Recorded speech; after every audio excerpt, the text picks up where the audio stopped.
Good evening. My name is Alessandra Fisher. I'm a volunteer for Lowell Telemedia. I'm here at the City Hall today to document the candlelight vigil that's happening. And this event is organized by the police department in partnership with Domestic Violence Taskforce and Alternative House. We are here to honor and remember the life lost to domestic violence. All right, thank you so much to everyone for coming. It's great to see so many people here. I'm Aimee LaRochelle. I'm the Community Education and Outreach Coordinator at Alternative House. And I'm gonna be the MC for tonight. With that being said, I would like to welcome our Executive Director, Maria Kruger-Capone. Woo!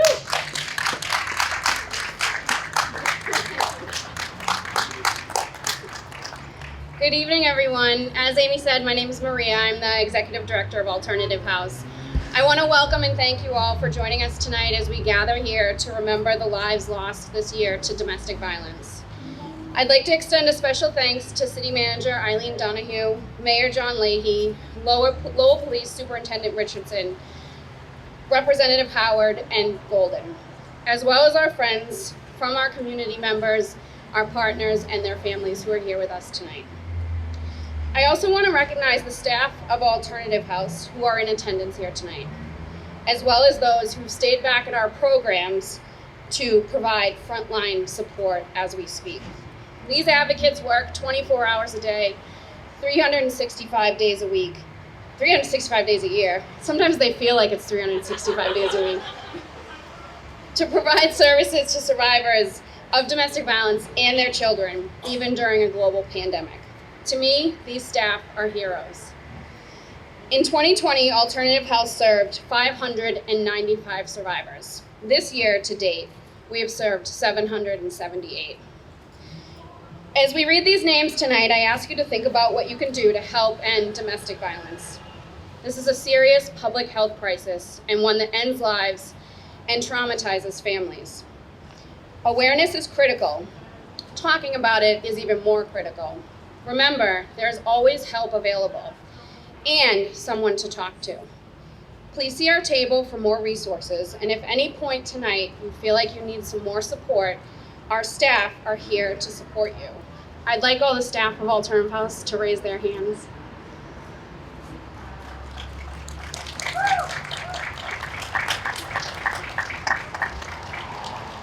So, with that being said, I'm going to give it back to Aimee. Thank you.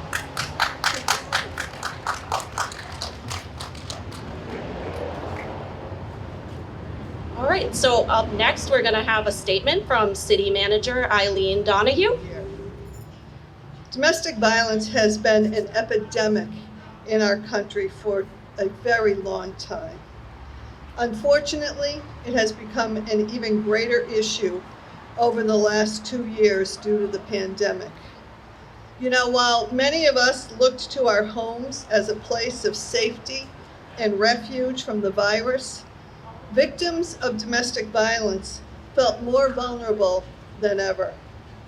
Many of the precautions necessary to protect ourselves and our community from COVID-19, staying home, working remotely, and limiting interaction with others, have cut domestic violence victims off from their friends, their family, and other social supports.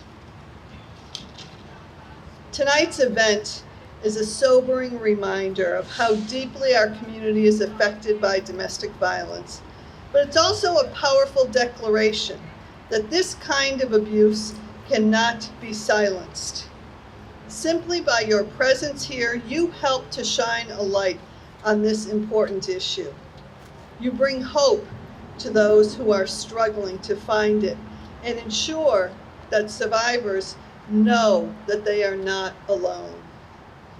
Domestic Violence Awareness Month is a time to bring the issue of domestic violence to the forefront of public awareness.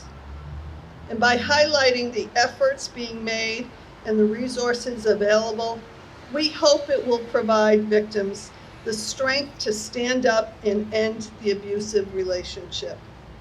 We want them to know that there are people who care and who are here to help.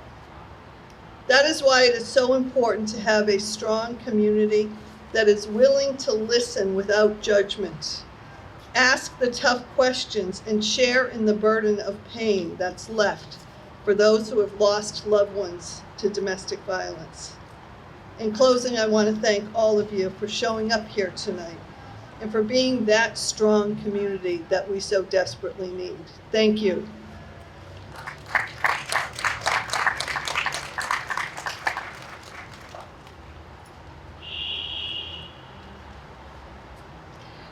Up next, we have a statement from the Chief of Lowell Police, Superintendent Richardson. Good evening, everyone. I never realized how loud this city was until I stood on these stairs. So I'll try to speak loud before the next wave goes by. Again, thank you for inviting me. This is a very important issue for us here in Lowell. And the Lowell Police Department urges all victims of domestic violence to report their abuse. We want victims to know that we will protect them and guide them through the system and help them protect themselves. We are not concerned with immigration status. It is the policy of the Lowell Police Department. We do not ask victims or reporting parties their immigration status. We're here to help people. We want them to come to us. If you or someone you know experience domestic violence, you can always call the Family Services Unit, even if you're not ready to report the abuse. We urge you to still reach out to the Family Services Unit to learn more about your options and what the process will look like if you decide to report the crime. The LPD also has a strong relationship with Alternative House and many other social service agencies in the city. We're in touch with Alternative House on a daily basis. These partnerships are crucial to help us place the victim in safe housing when needed. Our mission for this month especially is to bring light to the prevalence of domestic violence within our community and identify supports and intervention for those in need. The National Coalition Against Domestic Violence cites that 1 in 3 women and 1 in 4 men have experienced some form of physical violence by an intimate partner. Whether you can see it or not, someone you care about is likely experiencing domestic violence, but I am here to say that there are options and a way out. I have a deep-rooted passion for working with survivors, as I am a survivor myself. As a child, I witnessed and experienced domestic violence in my home. Even though there were some interventions in place, I went on to be a statistic where I, a child who had witnessed domestic violence, went on to be in an abusive relationship as a teenager. I was able to break the cycle, and I now use my experiences to support and empower those affected by domestic violence. When I was a child, there was an incident where there ended up being police intervention and services put in place for my family. This incident and process of police and social service intervention left a large impact on my life. If there wasn't intervention and options, the domestic violence could have escalated, and as most situations do, since it has been shown that domestic violence does not get better on its own. My personal experiences are what led me to my position at Alternative House, where there are programs and services similar to and even more expansive than what was provided for my family as a child. Alternative House has a partnership with Lowell Police Department that when there is a domestic violence incident, there is a lethality assessment protocol that identifies high-risk situations where there is an increase of severe harm or death. Through this identification, survivors can receive intervention services. This comes in a variety of ways, since each survivor should have a plan individually tailored to them and their own needs. We can work with individuals and families to get an emergency domestic violence shelter, relocate to be with friends and family, or to help move to a new location unknown to their abuser. We also provide court accompaniment for support with protection orders. And additionally, we offer support groups and psychoeducational groups to help create awareness and educate to help break the cycle of violence. It needs to be made known that there are options and ways to get out of an abusive relationship. We have a 24/7 hotline where callers can speak with an advocate at any time to safety plan and provide intervention and offer other services. Alternative House is here to be the intervention to help stop domestic violence from escalating to the point of severe harm or even death. Thank you for listening, and remember that awareness and action create social change. Please support domestic violence education, prevention, and intervention programs in your community.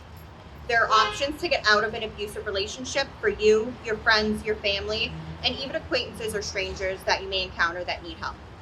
Thank you.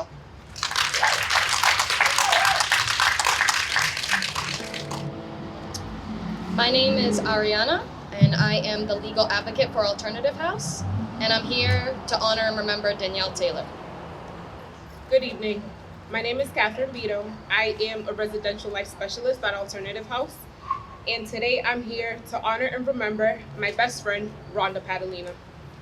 My name is Karine Saintville. I am a residential life specialist at Alternative House. I'm here to honor and remember Diane Silvera. My name is Vanna Howard. I am the state representative for the 17 Middlesex District, and I am here to honor and remember Jamie A. Dickinson. My name is Leila Hall. I'm on the board of directors for Alternative House.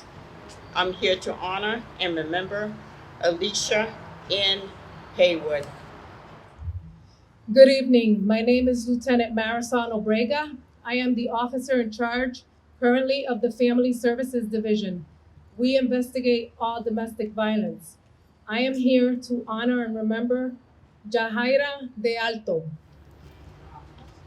My name is Carlos Mercado. I am a detective with the Lowell Police Department Family Services Unit, and I'm here to honor and remember Fatima Yazin. My name is Bo Vaughn Armstrong. I am the Engaging Men and Boys Coordinator at the Center for Hope and Healing, and I'm here to honor and remember Kristen A. Kerr. My name is Juliana. I am the daughter of Celeste Marte, and I'm here to honor and remember her. Hi, my name is Margot Martel, and I'm from Department of Mental Health. I'm a social worker, and I'm here to honor Sahara Banu Rindani. My name's Kathleen Donovan. I'm a domestic violence advocate at the shelter. I'm here to honor and remember Michael Reed. At this time, we ask everyone in the audience to turn on their lights, and we'll have a moment of silence for those who we've lost this year to domestic violence.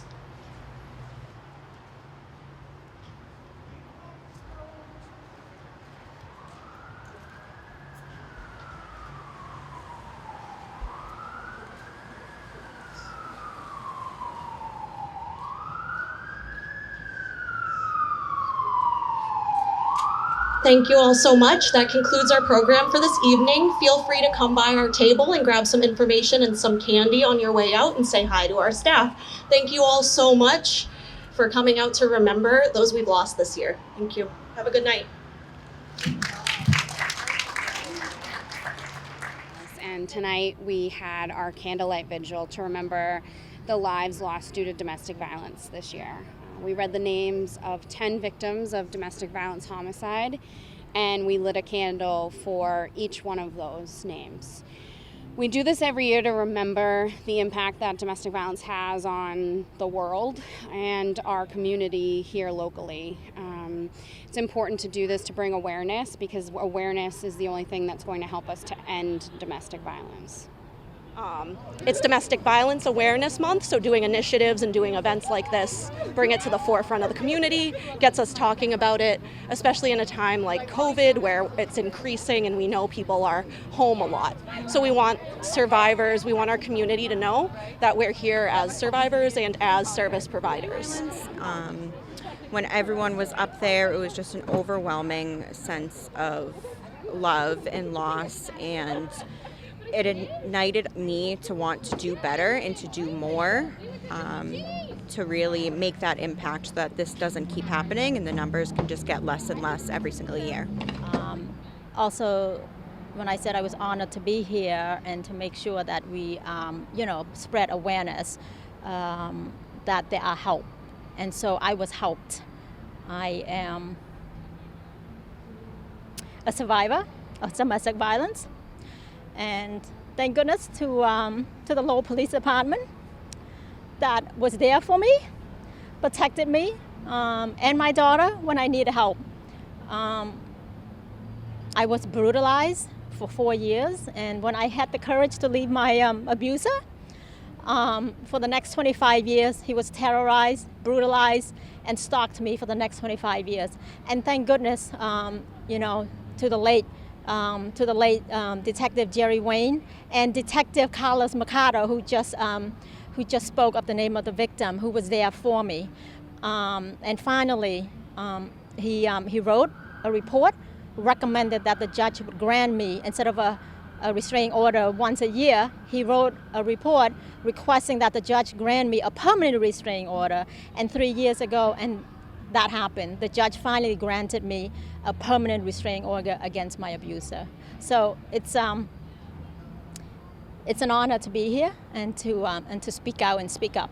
That one day that we wouldn't be here to speak and remember the name of our victim. That we wouldn't be here to do this anymore. That we wouldn't lose any more people to domestic violence. So, I'm Detective Carlos Mercado. I'm a detective with the Lowell Police Department Family Services Unit. I've been with the Family Services Unit since 2005. I've investigated hundreds, maybe even thousands of domestic violence cases. I've been involved in most of the investigations in the city. I'm a father, I'm a husband, I'm a brother, I'm a son. Personally, I've seen domestic violence. It's been in my family. It's been in other families. I've worked with a lot of people throughout the years. I find that this is a serious issue. This is what I call the pandemic of a century. The pandemic with everybody wearing a mask, that's impressive, but domestic violence is a pandemic. And I don't know, maybe send a message out for everyone to someone take a look. If you see something, say something. You know, it's unacceptable if you go to a restaurant and you see the guy sitting at the table beating on a waitress for no reason. That's unacceptable. But people see boyfriend and girlfriend, husband and wife assault each other and nobody says anything. It's normal. I just think maybe open your eyes and take a look. So I am Ariana. I am the legal advocate for Alternative House. The month of October is really important to me. As a survivor of DV myself, to serve clients every day is a dream. It's, helping people, the help that I didn't get, I get to provide to clients every day, and that's better than any paycheck you could ever give me. So it's really important that we all come together as a community and help each other out and, dibble and dabble in different service agencies and any help that we can get to the client. That's the goal. So my name's Sarah, and I am the residential director for Alternative House, and I was blessed to be a part of the team that coordinated this. The team, including Aimee and Ariana and Natalie, are some of the girls I supervise, and I couldn't be more proud. I mean, look what they put together, look at the turnout, what a beautiful event and a beautiful vigil. So I'm just blessed to be a part of an agency that's really doing something, really trying to give back in a genuine, authentic way. So. I'm Alessandra Fisher. It was an honor to be here as a volunteer for Lowell Telemedia. Thank you all for joining us tonight. Have a good night.